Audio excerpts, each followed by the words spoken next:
Ülke olarak can sıkıcı bir haftayı daha geride bırakıyoruz. Ekonomik darboğaz, Türk lirasının değer kaybı, zamlar ağzımızın tadını iyice kaçırdı. Muhalefet erken seçim çağrısını yinelerken Erdoğan kendinden menkullü iktisat teorisi uğruna ülke ekonomisini milyonlarca dar ve orta gelirli açısından uçuruma sürüklüyor. Dolar 10 bin liraya ulaştı, aldı başını gidiyor. Artan fiyatları takip etmek de olanaksız.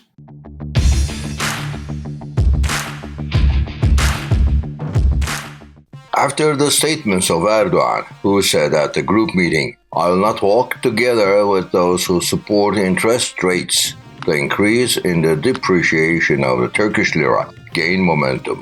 Foreign currencies broke a record after the central bank cut the policy rate by 100 basis points. The case against 38 people, including economy reporters, who were accused of violating the capital markets law for saying a dollar can be worth 10 liras, was adjourned.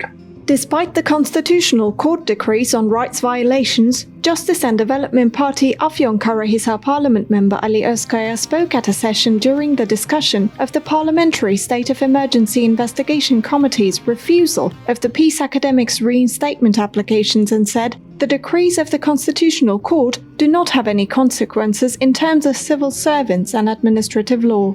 It turned out that 3 of the police officers who had prevented journalist Sibel Hürtaş from following the protests of Bar Association presidents and detained by beating her received a medical report for assault. After the 10th Chamber of the Council of State denied the request for a stay of execution against the decree to withdraw from the Istanbul Convention, the Administrative Litigation Chambers, which is the highest decision body of the Council of State, denied the objection to the rejection decree.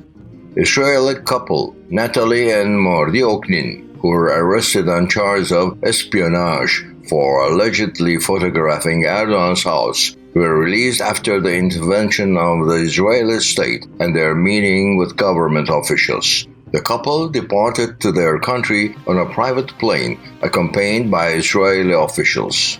Felicity Party leader Temel Karamollaoğlu said that President Erdogan stated that the 50+1 formula is wrong during their meeting. Although sources from the Justice and Development Party and the Nationalist Movement Party gave messages to the public that they have no problem with it, the requirement of receiving a minimum 50% of the votes sought in the presidential elections cannot be met with the combined votes of the Justice and Development Party and the Nationalist Movement Party, according to public opinion polls. The Republican People's Party and E-Party leaders called for an urgent election after their meetings. Ministry of National Defense Hulusi Akar said there is no such place called Kurdistan. Akar had previously met with Mesut Barzani, the former president of the Iraqi Kurdish Regional Government, in January, and they have made a joint statement in front of the historical Kurdistan flag. While the call of Republican People's Party leader Kemal Kılıçdaroğlu for saying goodbye continues to be discussed, Kılıçdaroğlu announced a list of who they will say goodbye to at the parliamentary group meeting. The list involves the victims of February 28th, as well as the Kurdish villagers murdered in Roboski. While there are those who find the statement constructive, the objections focus on whether goodbyes will be said to those involved in the crimes as well, using the means of the government.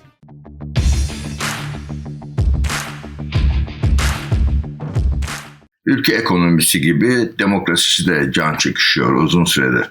Gerçi demokrasi ölünce ekonominin de gün yüzü görmeyeceği gerçeği hep biliniyordu ya.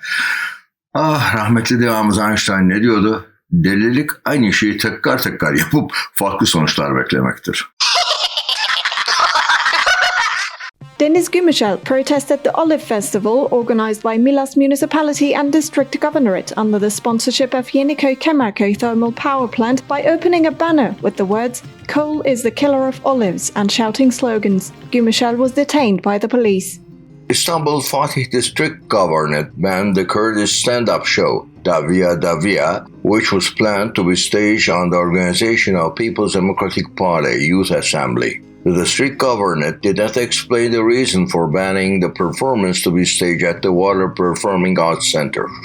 A shopkeeper, Abdullah Onar, spoke on Beşyol Street in Van with a microphone in his hand and said, "Where is the state? Where is the minister? I bought roasted chickpeas for 9 Turkish liras only 3 days ago. Now it's 15 Turkish liras. Afterwards, Ona was detained on charges of violating the governorate ban against protests and demonstrations. Ankara Keçiören municipality of the Justice and Development Party first allocated the hall for Mem Arar's concert at Neşet Ertaş Art and Performance Center affiliated to the municipality, then cancelled the whole allocation on the grounds that the artist sang in Kurdish. Journalist Dindar Karataş was acquitted in the fourth hearing of the lawsuit filed against him on the charge of terrorist organization membership based on the lack of sufficient evidence to prove that he had committed the alleged crime. The acquittal verdict issued for journalist Selda Manduz in the lawsuit filed against her on the charge of making propaganda for a terrorist organization was overturned upon the objection of the prosecutor's office. Manduz will stand trial once again on February 8, 2022. The Federation of Socialist Youth Association's Central Executive Board member Berfin Polat was arrested on the grounds of her social media posts. Polat was sent to the Criminal Court of Peace on charges of terrorist organization membership and making propaganda for a terrorist organization. Arab singer Omar Süleyman from Serikaniye was detained on charge of terrorist organization membership in the house raid organized by soldiers in the central Karaköprü district of Urfa. The artist was later released and is expected to be deported. Journalist Oktay Candemir was acquitted in the lawsuit filed against him at the Van Fifth Assize Court on charges of making propaganda for a terrorist organization due to 4 Facebook posts he made between the years 2014 and 2015, as well as due to the slogans heard in the news video he recorded 16 years ago. As part of an investigation carried out by the Malatya Public Prosecutor's Office for Terrorist Organization Membership, Mesopotamia Agency reporter Emrullah Acar was detained during the raid organized against his house. Acar's computer and memory card of his camera were confiscated. A lawsuit was filed against the citizen due to an evaluation he made from his social media account. The lawsuit was filed in accordance with Article 310 of the Turkish Criminal Code, which includes the crime of assassination of and active assault against the president.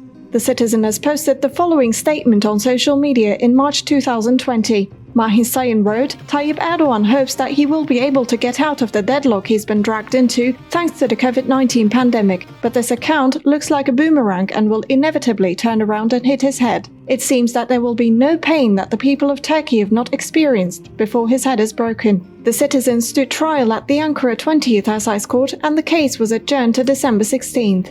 Şarköy's Voice Daily's editor-in-chief Yakup Önal was acquitted of the charge of spreading personal information due to his coverage on the stones laid in front of the site where Republican People's Party member and Deputy Mayor Adnan Sevimci resides, sharing it on the social media.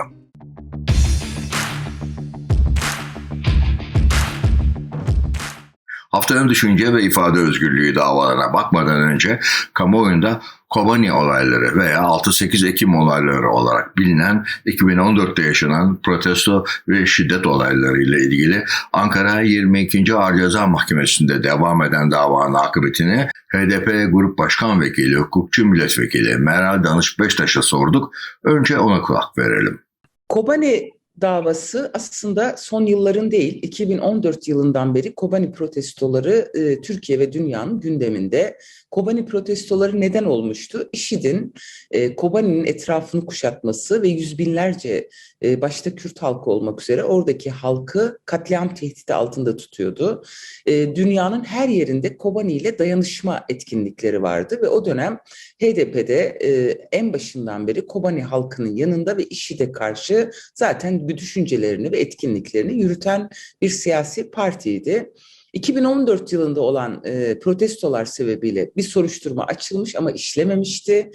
6 savcı değişmişti. Dosya açıktı. Hiçbir belge girip çıkmamıştı. Hatta MYK üyesi arkadaşlarımız ifade vermek istedikleri halde savcı ifadelerini almıyordu. Ne zaman ki 2018 yılında Erdoğan Cumhurbaşkanlığı seçimlerinde Selahattin Demirtaş'ı Cumhurbaşkanı adayı olarak hedef aldı ve Kobani olayları diye nitelendirerek katil ilan etti, terörist ilan etti ve aynı dönemde Ahmet Altun isminde bir savcı görevlendirdi. Bu Ahmet Altun isimli savcı görevlendirilmez dosyada gizlilik kararı aldı ve Türkiye'nin her yanına yazı yazarak tanık arayışına girdi. Ve şimdi 2 tane tanık bulmuşlar. Biri açık, biri gizli. Bunlar gerçeği tabii ki söylemiyor. Noktaya, virgüle, satırların bozukluğuna kadar kopyalanmış bir ifadeyle karşı karşıyayız. Bütün ayrıntıları nedense 7 yıl sonra hatırlayan tanıklar var. Orada birçok çelişki var. Ona girmeyeceğim. Ve siyasi propagandayla Kobani davası açtırıldı. AİHM'in kararından sonra da başta Demirtaş ve Yüksekdağ'ın tahliye olmasını engellemek için aynı fiilden daha önce suça tahrikten açılan soruşturma 302 ve onlarca cinayete dönüştürüldü.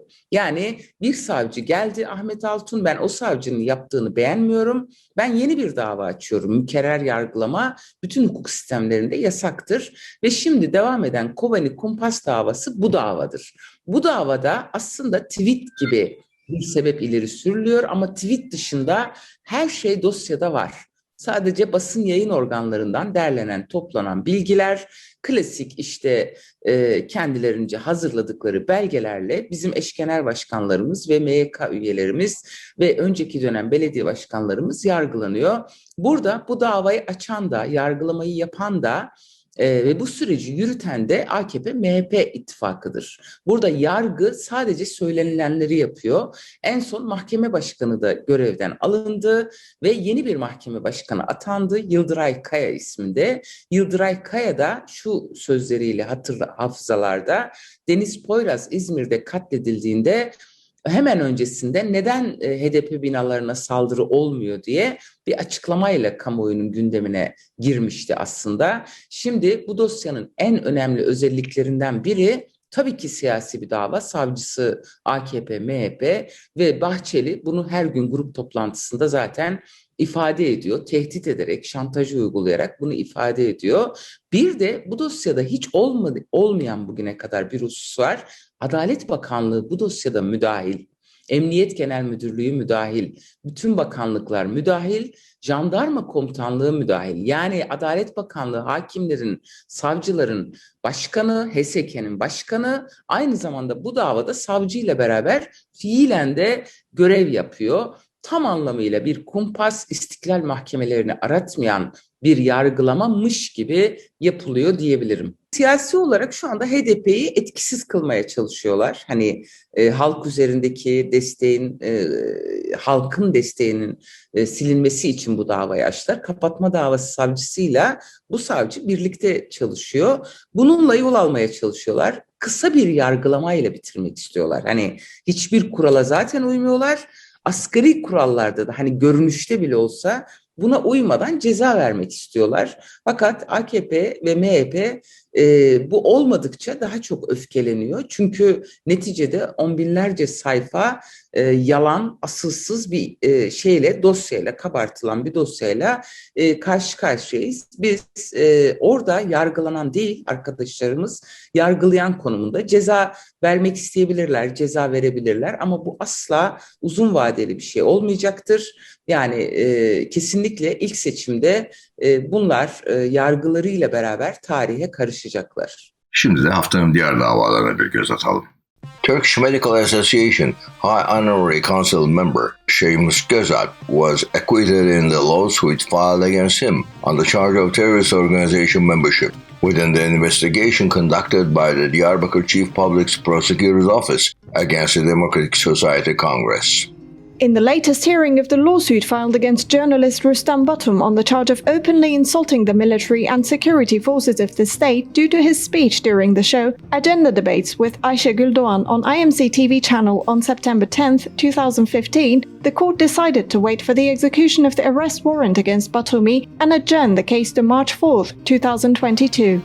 The prosecutions of previously shut down Özgür Gündem Daily's co-editors-in-chief Hüseyin Aykol and Zana Kaya, managing editor İnan Kızılkaya, and Kurdish politician Hatip Dicle will continue on March 3, 2022.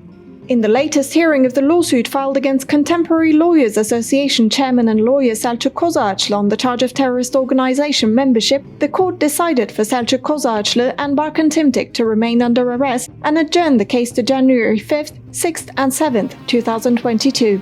The lawsuit filed against 11 former Diyarbakır Bar Association Executive Board member lawyers on charge of public incitement towards resentment and hostility in accordance with Article 301 of the Turkish Criminal Code due to their commemoration speeches for April 24 in 2017 and 2018 will continue on February 21, 2022.